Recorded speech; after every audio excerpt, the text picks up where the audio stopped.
What are the key findings of the new incident study on child abuse? What prompted the setting up of a trafficking in persons task team? What are the key objectives of government's Tsereledzani initiative? And what defines Section 41 of the redefinition of human trafficking? What time is it? It's question time.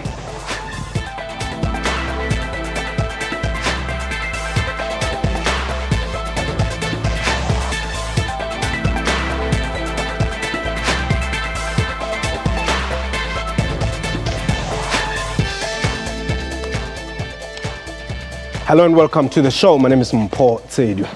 South Africa has over the years illustrated the intention to deal with incidents of human trafficking in general and child trafficking in particular. The country has so far signed and ratified several international agreements, including Child Protection.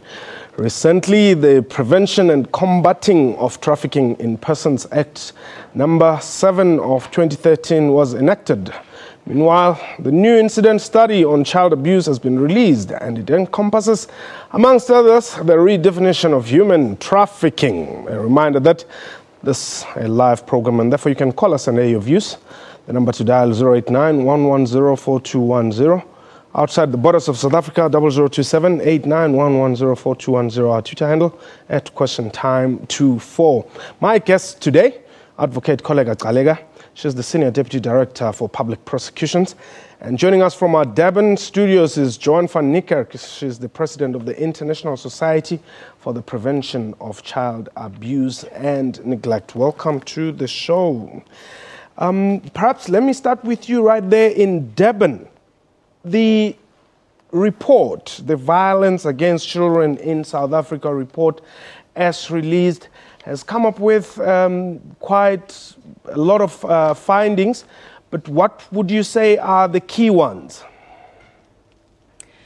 I think the key findings are that children are exposed to violence in almost every aspect of their life. What was alarming, I think, was the fact that children are not just exposed to what we regard as the traditional forms of abuse, physical abuse, sexual abuse, emotional abuse, but they're also exposed to quite high levels of other crimes as well: theft, robbery, exposure to domestic violence. So children in South Africa really are exposed to a lot of violence generally, not just as victims, but also as onlookers. Yes. And exposing a child to violence, not just making a child a victim of violence, we know is harmful for child development. We know that it impacts on their psychosocial development, and when the child is young, it actually impacts on their brain development. So we should be very concerned about the levels of violence to which children are exposed in this country.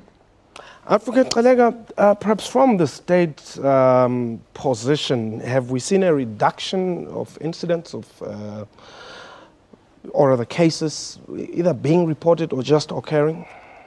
We've seen an increase in the reporting of the cases, and on our side, which means that the awareness and campaigns that the state is doing is actually being effective. The reporting is increasing, the prosecution of those matters is increasing, and the coordination amongst the stakeholders in dealing with those cases and ensuring a successful prosecution of those cases is also increasing.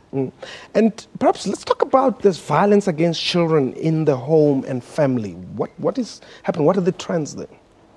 Well, most of the trends is that the child will be living with the mother or the stepfather, and you find that within that relationship where there's a lot of abuse of alcohol or general abuse in the relationship, you find that the child would be affected in that incident, which is mostly caused by undue mental stress on either part of the parties, the parental parties. And the extent, perhaps, of sexual abuse, physical abuse, emotional abuse, and neglect, what are we seeing? It's very high.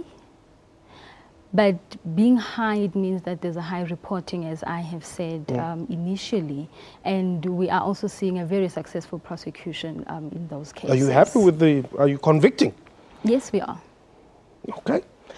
And Ms. van der Kerk, the violence against children in the school, bullying and corporal punishment is something that has been spoken about. Indeed, and that is something we should again be very concerned about. One of the things that was interesting about the most recent study that was released by the Center for Justice and Crime Prevention was the fact that most of the children reported abuse from their peers, from older peers, as against adults in the school environment. And that is something to be concerned about, because it means that children growing up in a violent world are repeating on younger children the violence they are experiencing.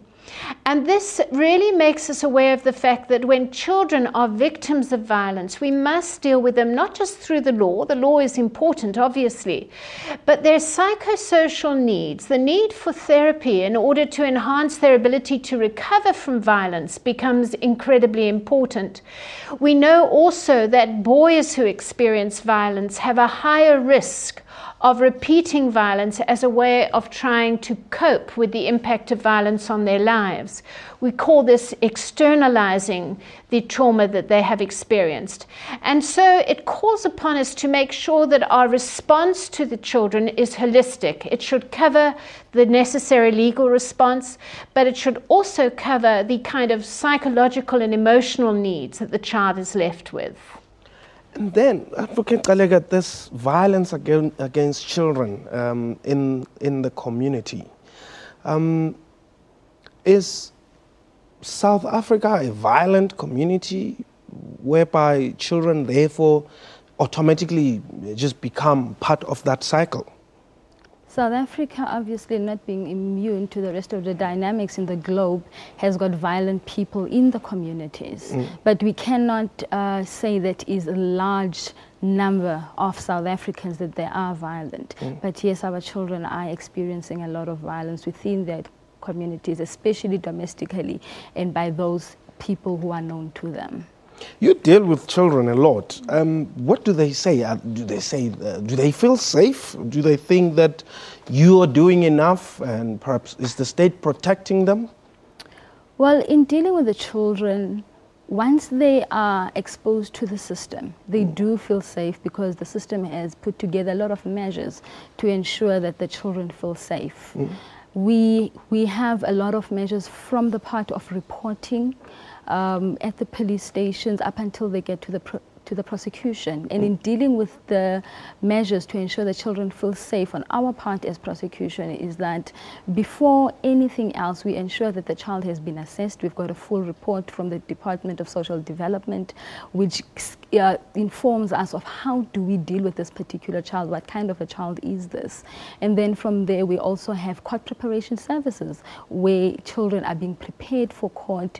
They are being conscientized of the obstacles of court, what to expect and what not to expect, and also to ease their fears of the court environment. And we have specialized prosecutors who are trained on how to work with children who are experienced and receive continuous training and the necessary skills on how to deal with children. Actually, I'm happy you've raised we it. also have inside court, we've got tools that are provided by the Criminal Procedure Act on how to protect children inside court, children having to testify through an intermediary, for them not having to face the perpetrator or the accused inside court. So that's what I wanted us to talk about, actually, because I'm saying to myself, how then, if a child has been violated, is she or he going to face the same person in court? And I mean, as I would say, you know, lawyers can be ruthless just in pursuit of freedom for their clients, you know, in pursuit for money.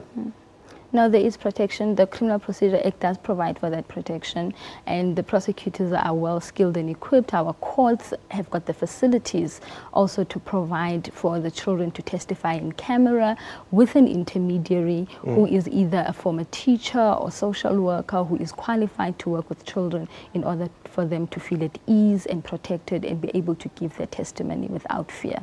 Okay.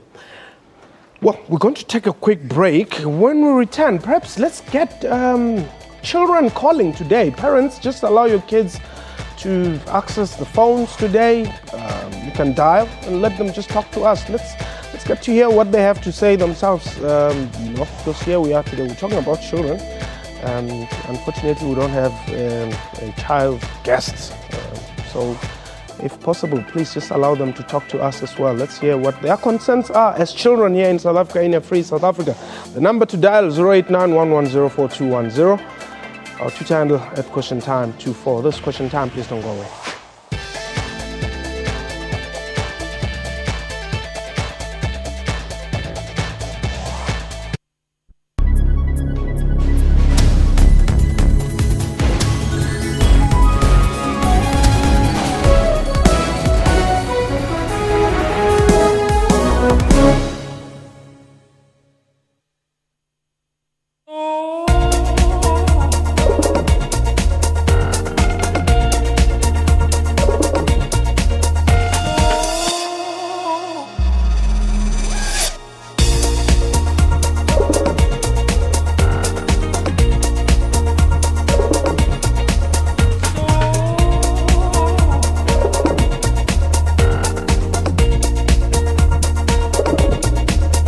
Konka bokamoso.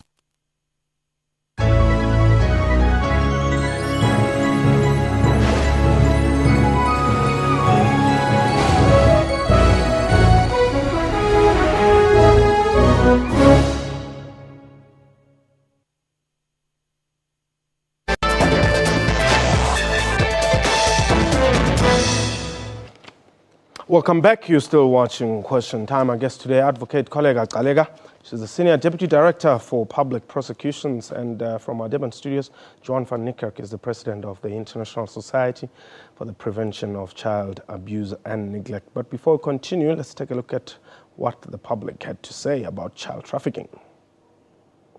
We are obliged as parents in general to be in the lookout, for the children out there, not just our kids particularly, but to be on the lookout to know, oh wow, my neighbor's child is not there. Oh, he's supposed to be back from school.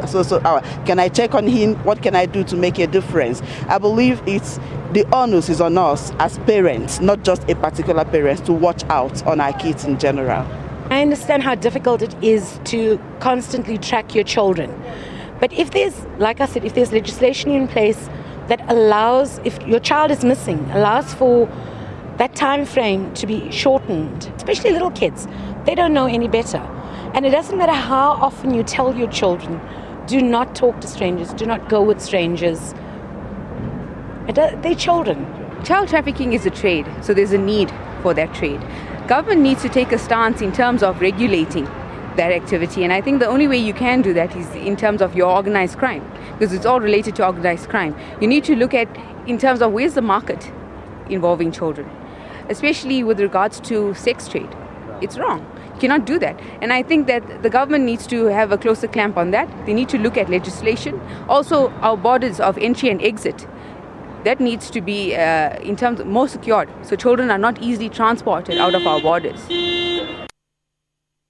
That's word from the street. Now, let's talk about this new Prevention and Combating of Trafficking in Persons Act 2013. How much of a problem is human trafficking and child trafficking in South Africa? It is a huge problem. It is on the increase. Hence, the Act had to be promulgated as soon as possible. It is on a high increase because of the economic factors and the growth in organized crime patterns in the country as well. And what do you do? Persons engaged in trafficking, you arrest and, what is it, fine or imprisonment? No, the sentences are quite hefty. Depending on what that person would have been convicted of, there is different crimes that the person would have committed, but life imprisonment can also be applicable, so it is long jail imprisonment terms that we are speaking of. Okay. Joan, this act, they say it also enables the state to prosecute traffickers and confiscate their assets. In addition, it will provide mechanism to the Department of Social Development in the eradication of latter-day slavery. What is this latter-day slavery? Well, many children who are involved in having been trafficked, or they are now in a situation in which they are being exploited, have no freedom. So if you have been trafficked for involvement in sexual activity or perhaps child labor, you have no freedoms. It's like slavery. And sometimes parents also contribute to this situation in situations of dire poverty. One of the problems we have in this country, though, is that we really do not know how large the problem of trafficking is. 2 research projects have been done on child trafficking in the past 3 years.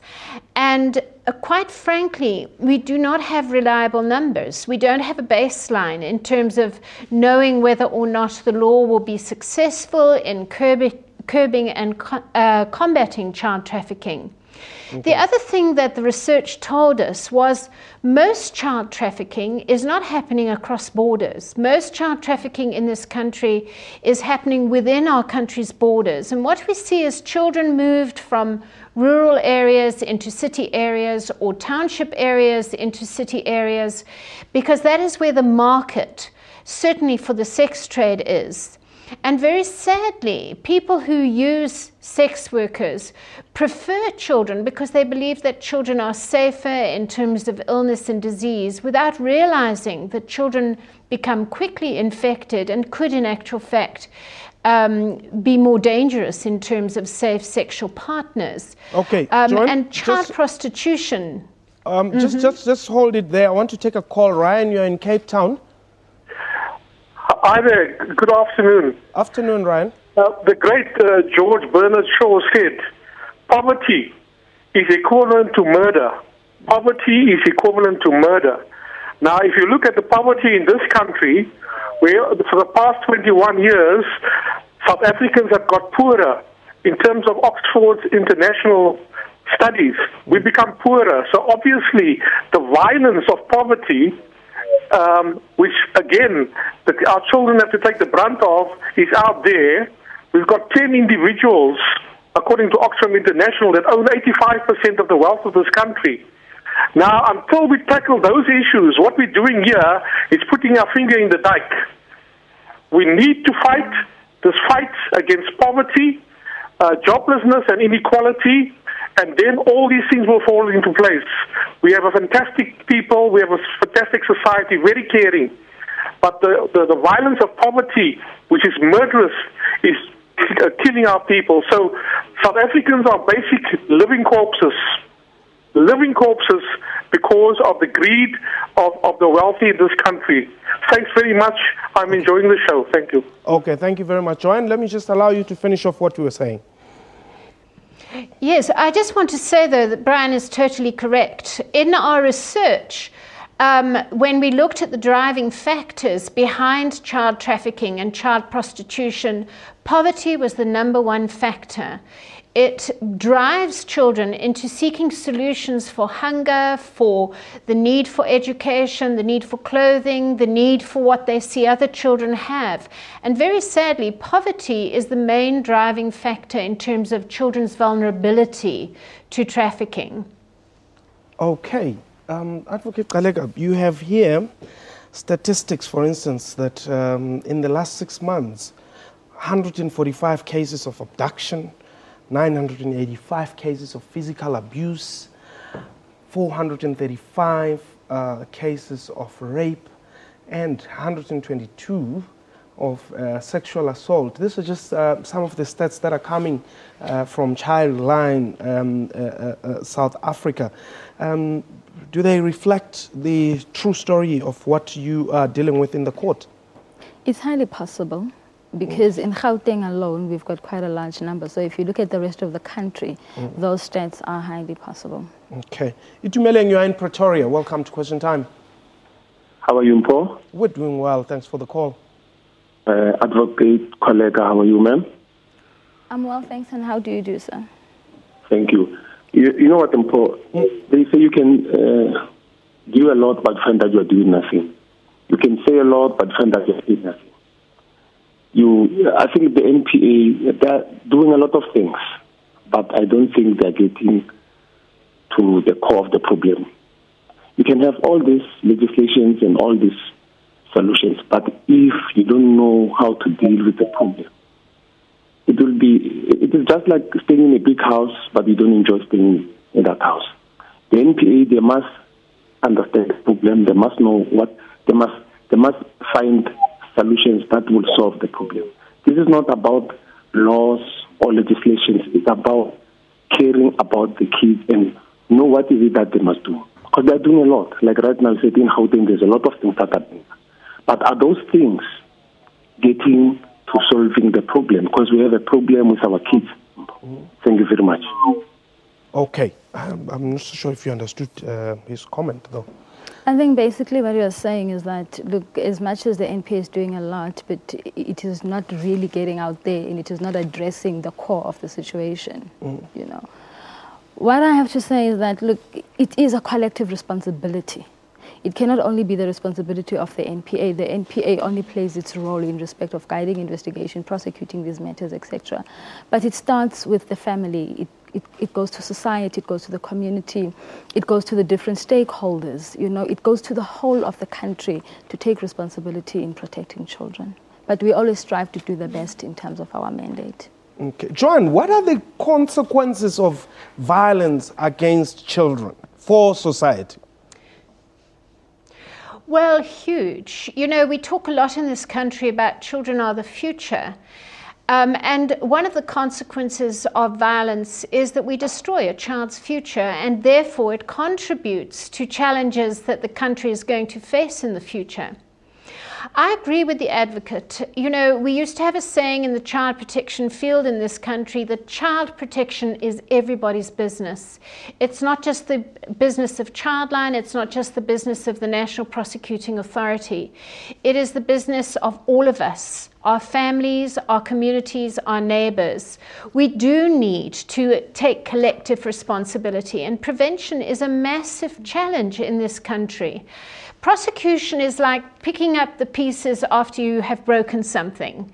It's actually preventing it from breaking in the first place that we've got to look at. And whose responsibility is that? It is a responsibility of all of us. For example, throughout the country, we do have a preventative strategy that we have put together in last year's Sexual Offences in Daba, which encompasses all the stakeholders who are involved in the protection of the rights of children. That would be the NPA, the Department of Justice, the NGOs, the Department of Social Development, Community Safety, SABC. Throughout, society at large was represented, where we put together a preventative strategy which forces each and every organization, NGO, society to play their role in the prevention of abuse of children and women in society. Is the legislative framework sufficient? Your Children's Act, the Child Justice Act, the South African Schools Act, the acts are there, are they enough? The acts are there.